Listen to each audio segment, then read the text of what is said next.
Today is November 17th, 2023. My name is Roxanne Evans, and I am interviewing Dr. Alnita Dunn for the Contextualization and Commemoration Initiative. We are on the University of Texas campus. It's very nice to meet you, Dr. Dunn, and thank you for agreeing to this interview. Well, thank you. I'm grateful to participate in this, hopefully, bit of history. Thank you. This interview is being recorded, and the unedited copy will be housed in UT archives. Please know if there's anything that you do not wish to discuss, I will honor your wishes. And if there's anything you'd like to discuss that maybe I don't bring up, feel free to do so. And lastly, if you need to take a break to get a drink of water or anything, just let me know and we'll take a pause. Okay. Okay. Well, Dr. Dunn, let's begin by starting with your childhood. Where did you grow up, and what were race relations like in your community? I grew up on a farm in East Texas. I grew up in a segregated environment. I went to segregated elementary schools. The name of my high school was Henderson Colored High School. It was segregated.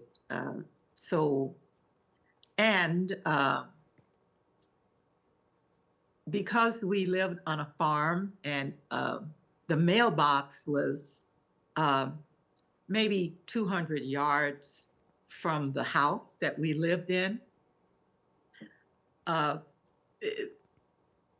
every person's home was identified. I grew up in a home in Texas with my grandparents were there all the time. Both of my parents were school teachers, so myself and another set of cousins were with my grandparents all day because they were the babysitters. My grandfather would sit on the front porch of our home, and he had a double-barrel shotgun across his lap. Now, to me, that was just the way that it was. However, one of my aunts, who, by the way, was part of the Triple Eight Squadron of the American Women's Army Corps, and we won't go into that. But anyway, she told me what happened, an experience that my grandfather had. We had a farm, and we farmed. Adjacent to our farm was another landowner, a white gentleman, and he would cut holes in the fence, and his livestock would come over into our crops and graze.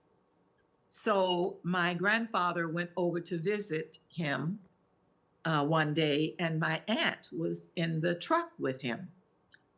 And so he went over to talk to Mr. I really won't give his last name. He went over to talk to him, and my aunt indicated that the landowner that owned the property adjacent to our property had a gun, a rifle, a long gun, and was just shooting around my grandfather's feet. And he was just jumping up and down and hopping up and down. Well, clearly there was no conversation going on.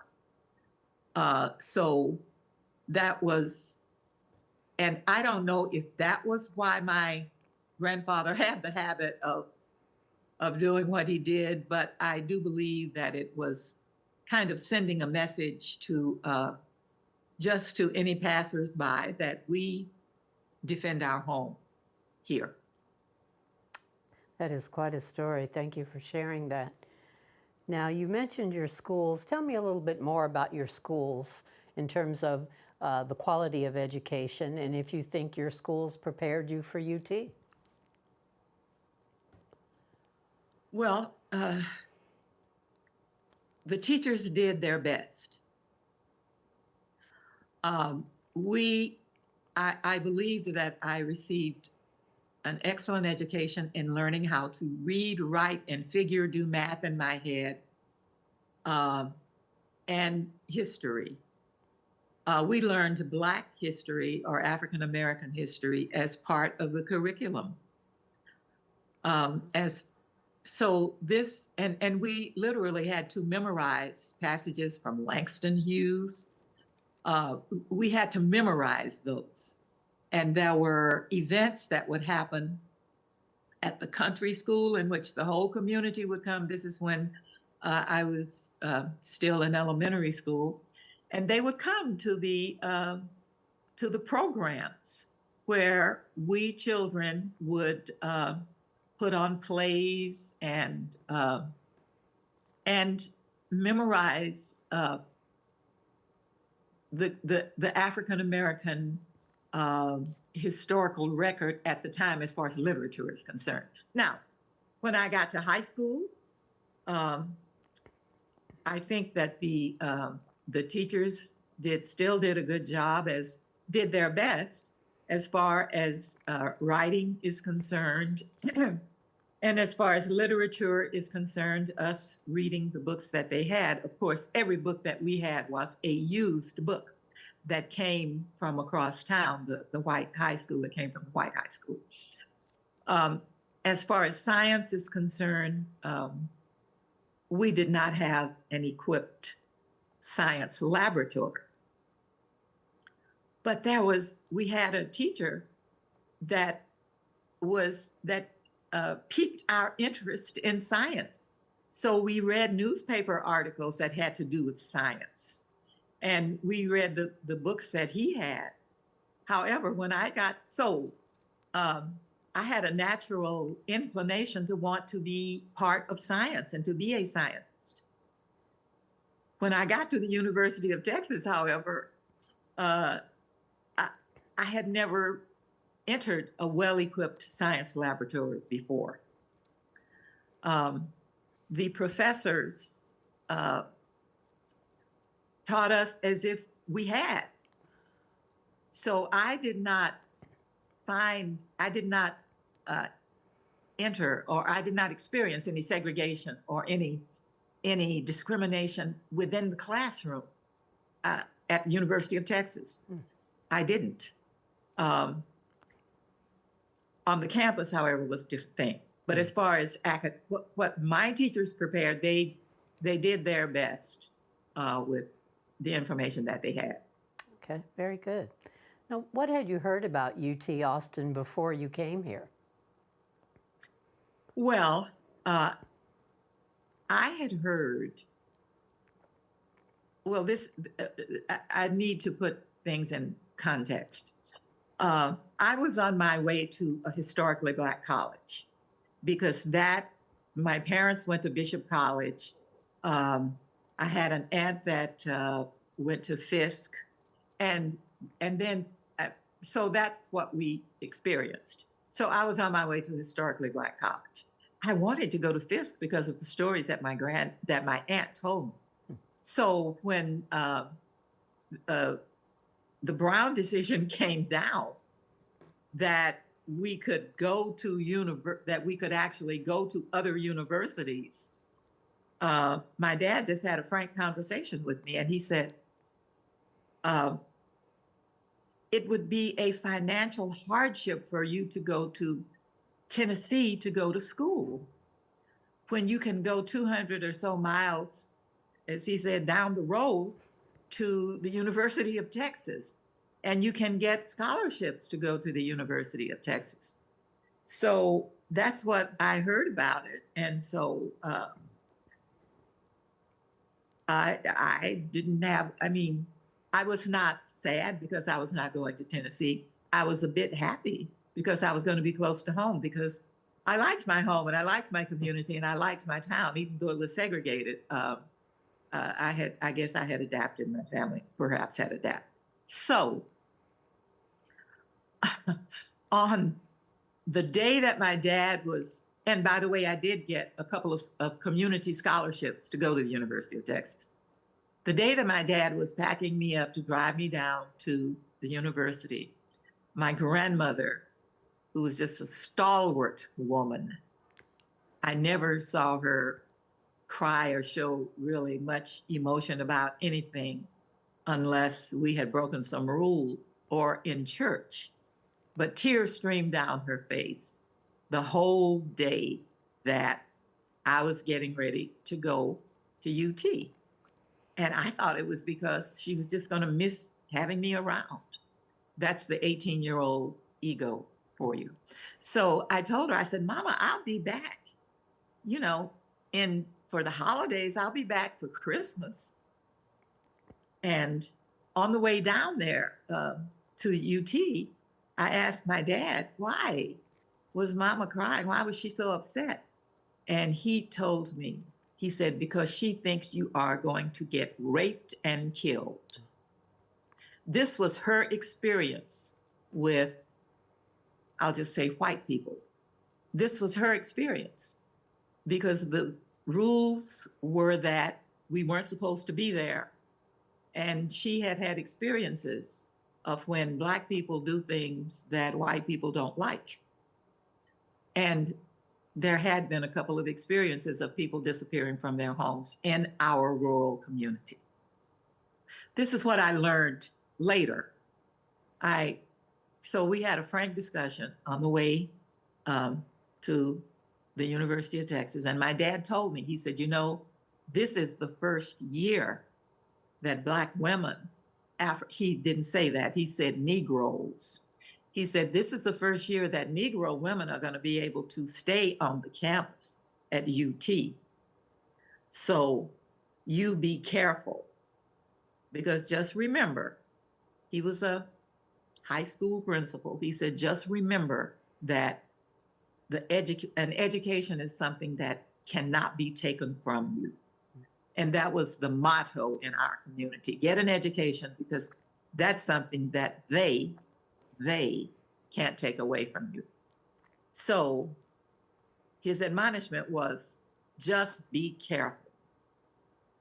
So I didn't have rose-colored glasses on when I got there.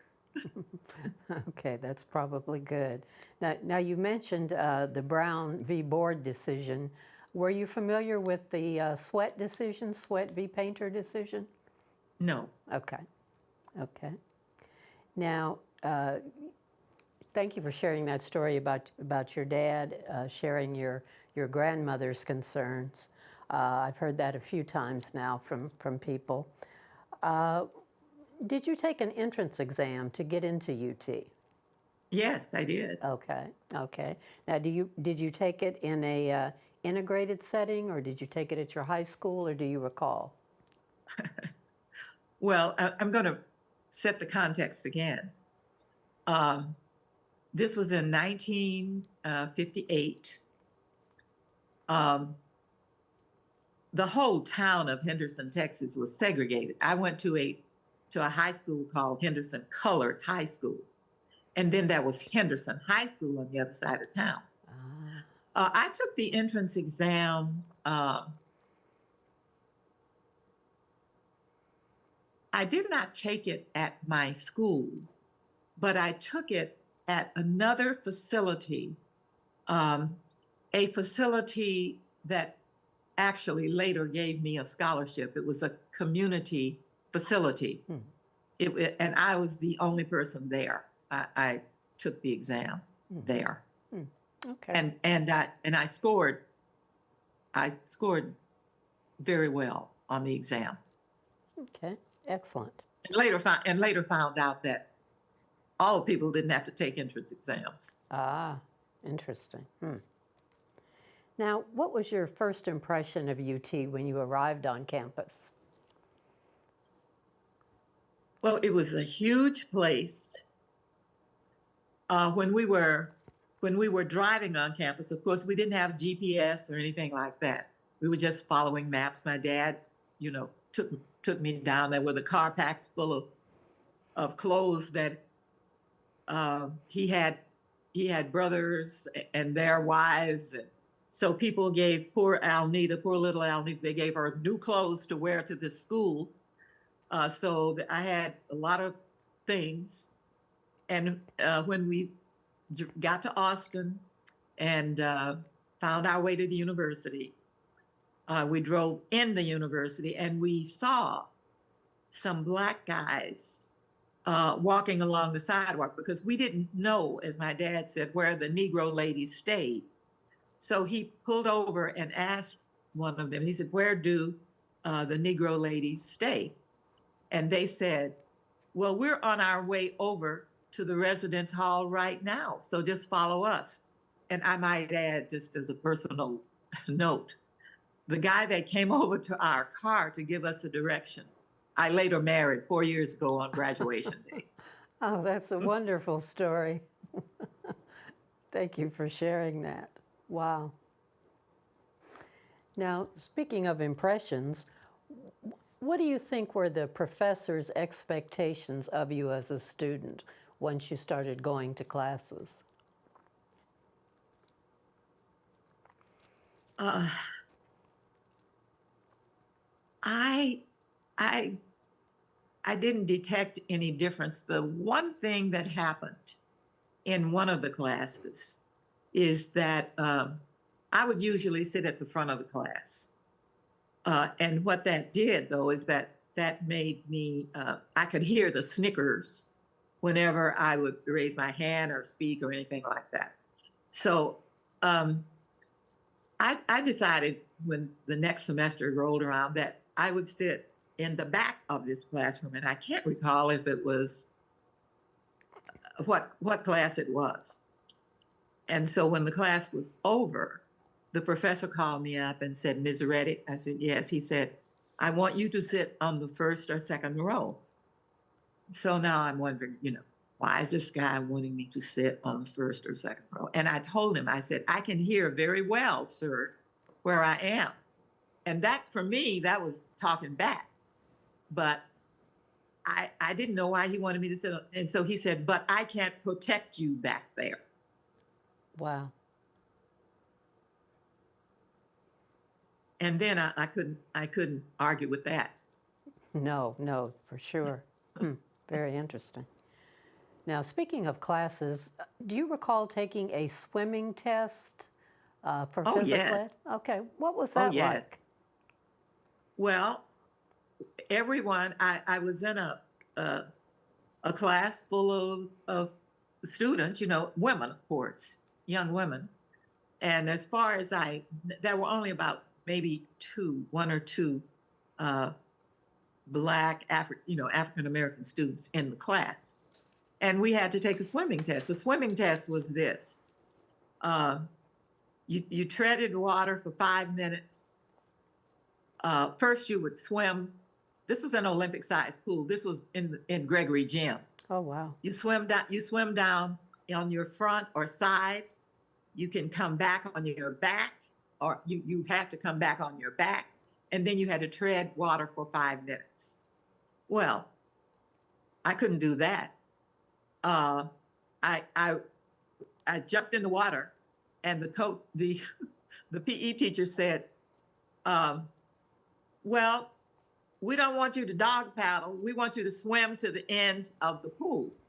So I couldn't do that, So therefore, I was enrolled in a swimming class, and I'm very happy that I did, because I learned not only I could stay up in the water because I grew up on a farm, and yes, we would slip to the creek and everything. We would do all, but I learned how to swim. And I learned how to swim using appropriate energy so that I could swim for periods of time, long periods of time. So I was glad about that. At the end of the semester, I passed the swimming test. Excellent. Very good. Now, do you recall any other physical education classes you might have taken, and if there were any limitations or anything different about those classes? No, I didn't. Swimming was it, frankly. I didn't have a desire to take golf or tennis because that wasn't my experience growing up. And no, I don't remember. I do I do remember that the little swimming that I did learn when I was growing up, my parents did have to drive me to a pool 30 miles away in Oh, Longview, Texas. wow. So, because that was a pool where Black children and people could use. Wow. Now, tell me about your living situation, particularly the first couple years you were on campus. Every year that I was on campus, I lived in a co-op, a frame house, 2506 Whitus. There were two frame houses, really three on campus. And this is where the Black women stayed on. So I lived in what was called a co-op. That meant that in order to defray monthly living expenses, I had a job to do in the running of the house. Oh, okay. Now, there was another frame house that was adjacent to it, and it was called a dorm. So that meant that those girls did not need to take care of the upkeep of the house. And as a matter of fact, they came to our house. At that time, it was not called Alnitra's, it was just called 2506 Whitus. They came over there for their meals. Okay, that's interesting. Now, tell me a little bit more about some of your other classes. You told the story about your one professor wanting you close to him. What was some of the other classes that you took and some of the interactions with students? Well, the other classes were the focus was on the academics in the class, and I mean that was a focus. There's a term that I created, and it was academic terrorism. Not that the professors were trying to terrorize us, but the knowledge level. In other words, we were taught at a level in which there was the assumption that you had a lot of other background knowledge. So this was especially true with some of the math classes, but it was true just overall, is that they taught the class. I didn't discern any differences. Okay.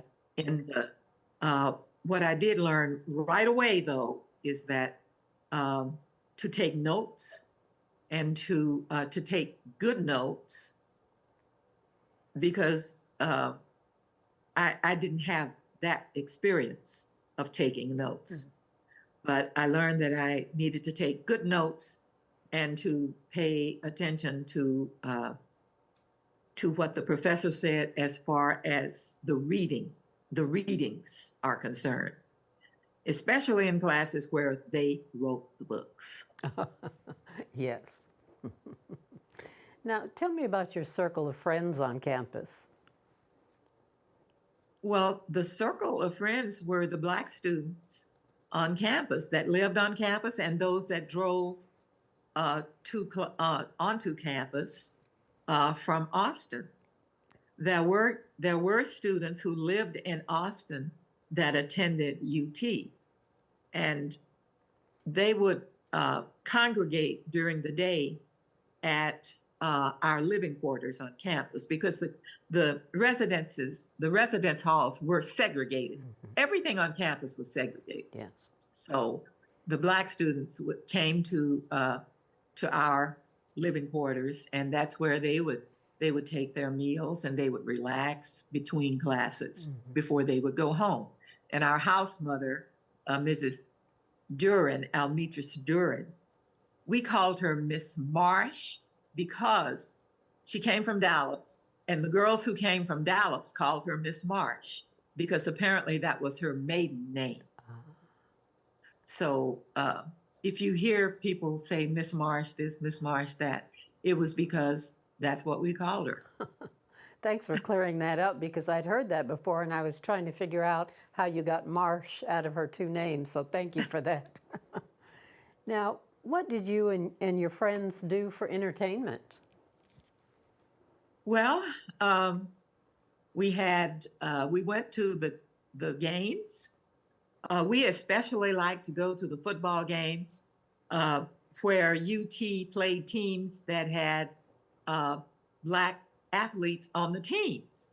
So at those games, the Black athletes would come to Almitra's or 2506 White's after the games for parties because they couldn't go with their white teammates because Austin was segregated. Mm-hmm. So those were fun times. We would there would be food. Our house mother would, she would fry chicken and she would make other dishes to get ready for. And the girls would help her. The ones that could cook would help her. So that we would dance, and I will never forget once the University of Texas, University of Southern California came to play UT, and they had a Black quarterback. Wow. So that was the talk. And when the team members came over, the Black team members came over to the house after the game, I won't forget this. There was no dancing because all the Black guys wanted to talk to the Black quarterback. so they monopolized all of the time, talking to him about various things. So Wow. that was still very exciting. Oh, definitely. Thanks for sharing that. Now, what was your relationship with the wider African American community in Austin off campus? Uh, not well, not very much except for this. Um, the Black churches were welcoming to us, and they would come over to invite us for various events. Uh, they were quite welcoming. Although I would also say that the Baptist, the UT Baptist Church, Mm-hmm. and the University Baptist Church and the University Methodist Church, they welcomed African American students also. As a matter of fact, I got married in the chapel of the University Baptist Church. Oh, wow. So they were quite welcoming to African American students. Hmm. And of course, the NAACP chapter was quite supportive of our being there, and because they realized that as long as the university itself was segregated, that there was still work that had to be done. Definitely. Were you involved with the NAACP or any student groups, maybe at Houston Tillotson at all? The kids from HT would come over to the after game activities, and I mean they came over with open arms, so to speak, to say, you guys, we're so glad you're here doing this. I remember that a couple of the graduating people at UT, a couple of the girls said, we're so glad you guys are here. I couldn't go through it, but we're just so glad you guys are here paving the way, so to speak. Mm-hmm. So there were law students that were also, all of the Black women stayed in one house, whether you were a graduate student or undergraduate or what have you. Oh, okay. So, yes, because this is where the Black women stayed on campus. Okay. I mean, we could not stay anywhere else. So they were working and collaborating with the one or two law students that were in law school at the time. Okay. On the weekends, we we involved in nonviolent protests. We just did stand-ins at the theater that did not allow Black people to attend. I think it was a Texas theater on the drag. Okay. Guadalupe, Guadalupe is, as you know, was called the drag. Right. And that theater did not allow Black people to enter its doors. So that was a point of nonviolent protest. So we would just go, we would do stand-ins every weekend at the Texas Theater. Okay, very good. Now, do you recall what political events were happening either in Texas or in the nation while you were at UT? Oh, yes. Yes, we were definitely, we understood that there were sit-ins and stand-ins going on all across the formerly Confederate states. And we were just a part of that. As a matter of fact, Martin Luther King visited the University of Texas while I was there. Is that right? Wow. Yes, yes, he did. And it was, and he came to more or less say, keep up the good work. And there was reticence about him coming. He spoke at the student union. So it was a UT sanctioned event. Yes. Oh, yes. my. It was. Yes, it was. He spoke in the student union. He made a speech. Wow. And it was a write-up in the Daily Texan. Okay. I may look up that story. That's Yes, please do. I mean, I kept that article for years and years, and I think one of my granddaughters found it and took it. They are adults; they're young adults now, so they absconded. So, so I haven't had a chance to. It hopefully it is still in the archives. It would have been in 60 or 61, I think. okay. Okay. Now back to campus. Tell me some of the spaces where you felt most included on campus.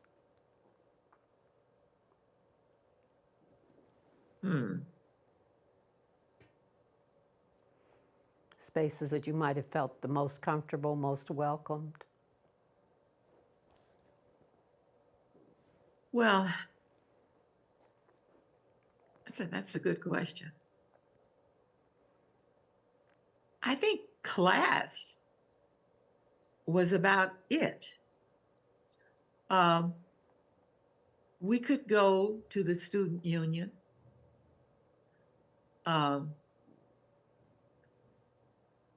The library with that sign on the wall that said, "You shall know the truth, and the truth shall set you free," which we thought was hilarious. The reading rooms.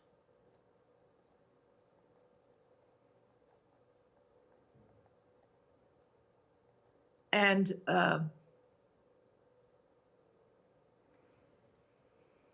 well, you did say included. Yes. I would just have to say class. The university was not a welcoming, it was not a place that included Negroes warmly. Yes.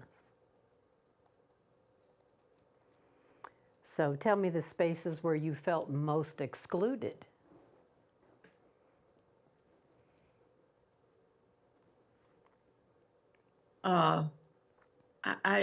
I wouldn't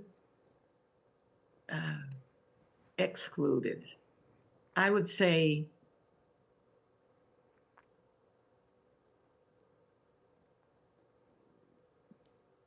maybe this is my personal belief system, but I went to that place believing that I had a right to be there. So any behavior on the part of anyone that would want to keep me from this place that was their problem, because I felt as if I belonged there because my parents and grandparents and family paid taxes, and that I felt like this was my place. I, in preparation to go to the University of Texas, the teachers and the community members and people told me, you're not going down there to make friends. You're going down there to get an education. So I don't know if I could be excluded from something that I didn't expect to be included in anyway. It's a good philosophy. Now, because now I am a licensed psychologist, there are pitfalls to that. That was literally a defense mechanism to keep from being hurt. So as I walked across campus, I would learn quickly not to make direct eye contact with anyone. I just looked at ears, because things would come out of people's mouths. So I didn't want to even see those. So I never made eye contact. So towards the end of my career there at the University of Texas, I was in I took a psychology class. It was my last semester there.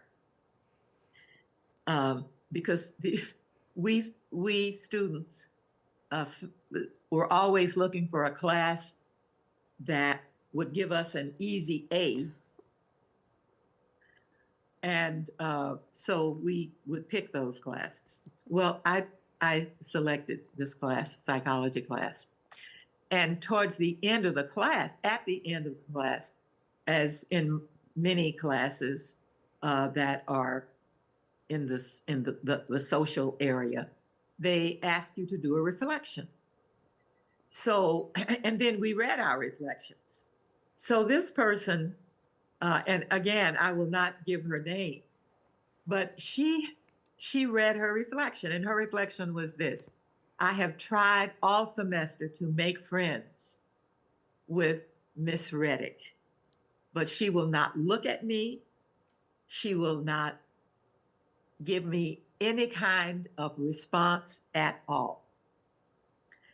And I just wonder why. So at the end of the class, I caught up with her and I said, I'm a Negro, and are you aware of the experiences that we have on this campus? And her response is that, well, I don't feel that way. And my response was, but I can't read your mind. So anyway, we had a nice conversation and we agreed to have coffee later on. But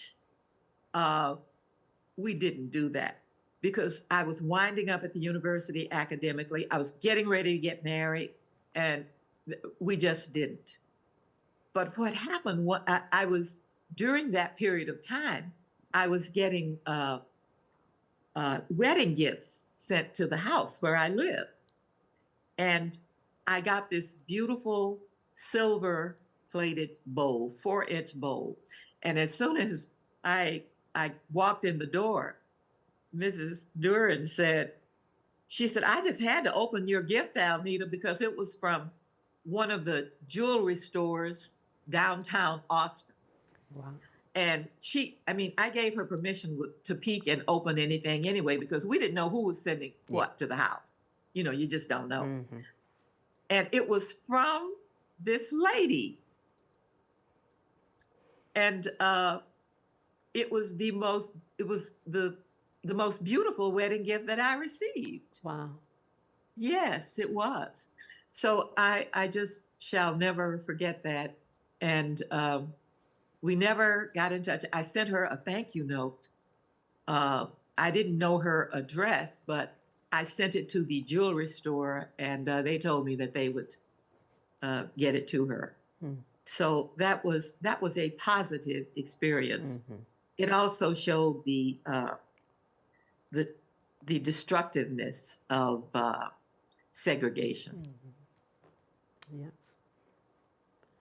Now, while you were a student, did you participate in any extracurricular activities, any student activities, clubs, organizations, sorority? Well, I was a charter member of a sorority. Ah, Uh, uh, the, the the blacks, the black people on campus, those that were there actually started sororities. Well, the graduate chapters in Austin actually approached us and asked, which interest group do you want to belong to? So there were, so that was the initial chapter of Delta Sigma Theta, of Alpha Kappa Alpha, of Alpha Phi Alpha, of the Omegas, all of these, Kappa Alpha Psi, all of these were charter chapters on campus during the time that I was there. oh, okay. Yes, and that was the and I did not belong to any other groups because there were really no groups that were open to Negroes. Yeah, yeah, yeah. Now, let me ask you about your career, and particularly how did coming to UT and graduating from UT affect your career, either your career choice or your career success? Well, coming to UT, as I told you, I was interested in science. So my major was microbiology. I had some thoughts of going to medical school. Um, so I those thoughts of going to medical school kind of within the context of me meeting my husband, uh, those I made a different career choice. Although I still kept within microbiology because I love that field of interest. And when I graduated, my husband, who graduated from civil engineering, and he actually had started school a year before Okay. because civil engineering was a 5-year program. Ah, So we graduated the same. Mine was a 4-year program, so we graduated at the same time. He had a job waiting for him. The headhunters had come to UT looking for engineers, and because of the Democratic administration, they wanted they were seeking Negroes, as we were called at that time. They were seeking Negro engineers, and Paul did accept a job in California because I don't know how many people you have interviewed, but my goal after I left the University of Texas was never to set foot on that campus again. I have heard that a number of times. It was for all of the reasons. I mean, I had friends who went to HBCUs, and they were and relatives, and they were giving me different stories. But I also felt this, that after graduating from the University of Texas, that was really nothing that would daunt me, because I felt as if I had really been through the fire. So, but I did not want to come back to that place again. So, got married, came out here. Paul started his job, and I had a degree, and I had a couple of letters of recommendation, and I had my transcript and everything. So I went down to the department, the Los Angeles County Department of Public Health, laboratories, public health laboratories, downtown LA. And I had made an appointment, and I came in. And so the director of laboratories, the first thing that shocked me is when I walked in, the director of public health laboratories was a Dr. Barnes, and he was African American. Wow.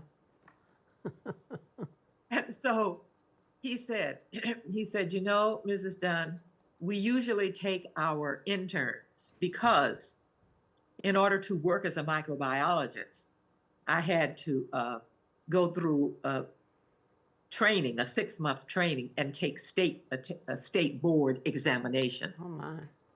Yes.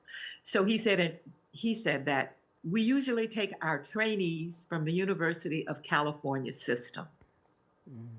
But looking at your letters of recommendation, and the University of Texas is a wonderful institution. He said, we're going to accept you as a trainee. So that is how my education paid off. Is that was the main reason that I was accepted, was because of the education and the documentation of the education that I received at UT, and the letters of recommendation that I got from the professors in the microbiology department. I think it was called bacteriology at that time. Okay, very good. Now, let me ask you, in retrospect, do you think things have changed for current African American students at UT compared to your time here, or how much do you think they have changed? Well, I'm just going to give you an illustration. In 2017, I'll just back up a little bit. UT didn't let us go. The civil engineering department kept tabs on Paul. They would come out to visit because, well, they're in the business of development, if you know what I'm talking about. Got it. Yeah. So, yes. So I remember a conversation that he had with one of the people from development, and she visited often. Her family lived in the San Pedro area, but she worked at UT, and so did her husband. I think both of them are high-level administrators at UT now. But anyway, I remember Paul telling her she was asking, well, what kind of resources? How do you think you fit into providing resources to the university? And Paul answered in this way. He said, I paved the way for other African Americans, Negroes, to come to the university, and those are high resources in my book. And he meant it seriously. Mm-hmm. He meant it seriously, but of course she meant as far as giving money is concerned.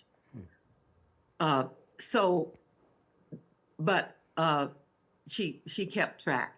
She kept track of Paul, and so did his professors. As a matter of fact, Paul was invited back to be a member of what they call the visiting board for the School of Engineering. And he eventually became the president of the board. And he became a distinguished alumni from the university, engineering department. Mm-hmm.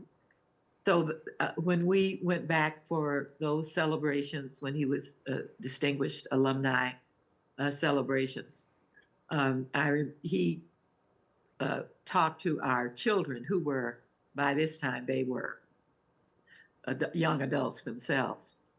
And as we drove to the university, he talked about the various places where, as we drove through, that were segregated to us at that time. Okay. And how do you think UT is now in terms of the experience that African American students experience? Okay, and that was the background that I was giving, and I didn't completely answer your question. So I was invited back to speak at a banquet that was called the Inspire Banquet. And so because of my because I graduated from the school. At that time, it was called the School of Arts and Sciences. It later turned into the School of Natural Sciences, Yes. arts on one side. So, I asked Kelsey, I said, well, what do they want me to talk about? Climate change and she said, no, they want to hear your story.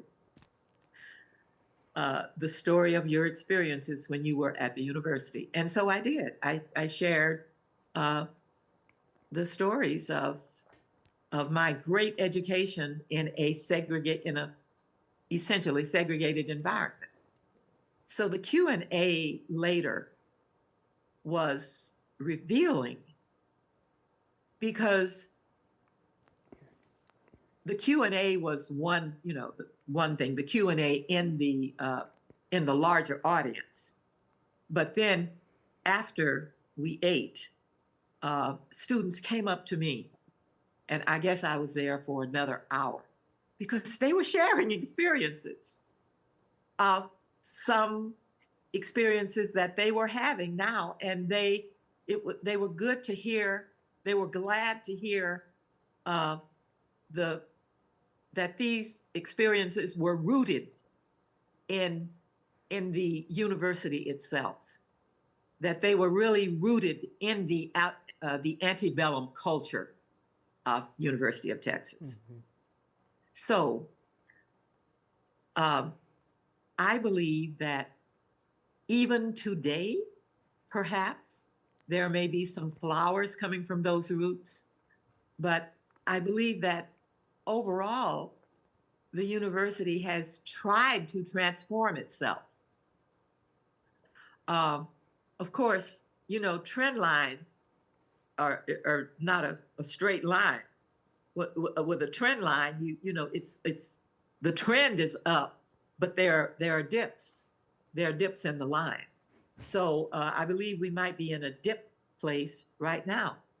For this reason, the SB 17, which has been accepted by the state legislature, will have an effect, or they intend for it to have an effect on the University of Texas.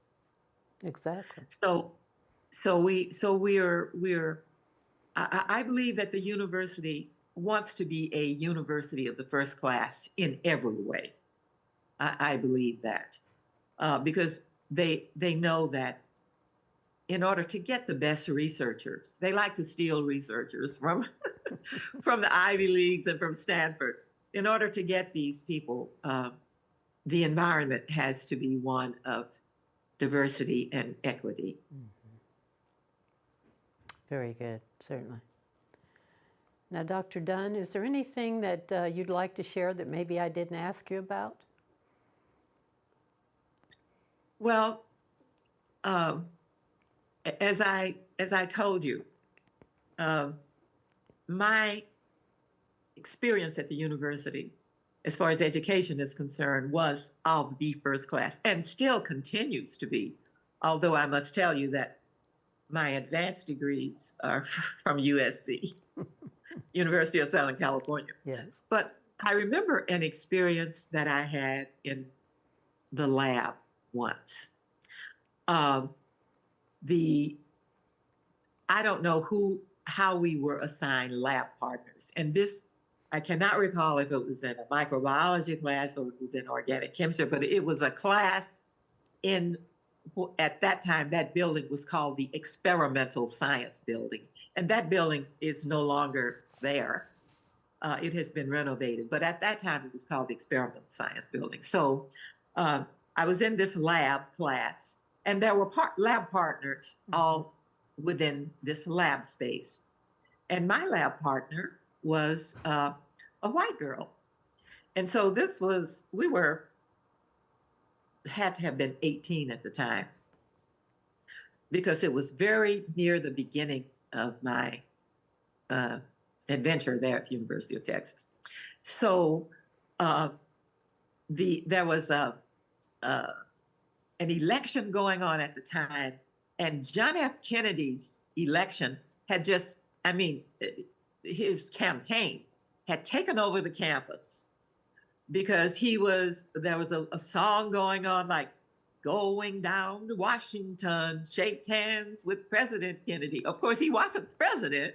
That was just his campaign song. And we were singing it in 2506 Whitus in our living quarters. And the drama of his campaign had just swept the campus. So, and of the campaign itself. So the lab partner, my white lab partner, asked me, I guess trying to be friendly, she said, well, who are you going to vote for? I said, oh, I'm going to vote for JFK, Kennedy. That girl got so mad. She turned red, purple, and she was bigger than I was. So if she wanted to be violent, I mean, it would have been over for me, but I believed I could outrun her. And that's what I was going to do. But when I saw how angry she was, I was edging myself away to the door. But her voice was loud. And she was, to use the high school kids' phrase, she was cussing. And she was putting some combinations together that I hadn't heard before. Well, frankly speaking, I didn't know that white women could cuss, period, at that time, and that's the danger of segregation. But I knew one thing. I knew she was getting angrier and angrier the more she spoke, and she was calling me all kind of N-words, and that's what happens. You shouldn't be here anyway. Blah blah blah blah blah. But I was concerned for my own personal safety because I knew for a fact if she had knocked me flat, I would be the one to be expelled from the university. I knew that. Yes. So I was edging myself away, and then I was looking around the lab thinking all of these things that she could throw at me. That was just my teenage mind, or maybe it was reality. I don't know. But also, I thought about the other people in the lab because they were looking up. And then I thought, uh-oh, Mom. So I was thinking, all of these people together are wondering, what have you done to make her so mad? And I think we need to go help her. So there was nothing for me to do but to edge my way. And I did. And I left that experimental science building. Okay, so a couple of days later, when we were back in the lecture, the professor sought me out and said, Miss Reddick, step over here. So I'm wondering now, what's up? And he said, well, how are things going?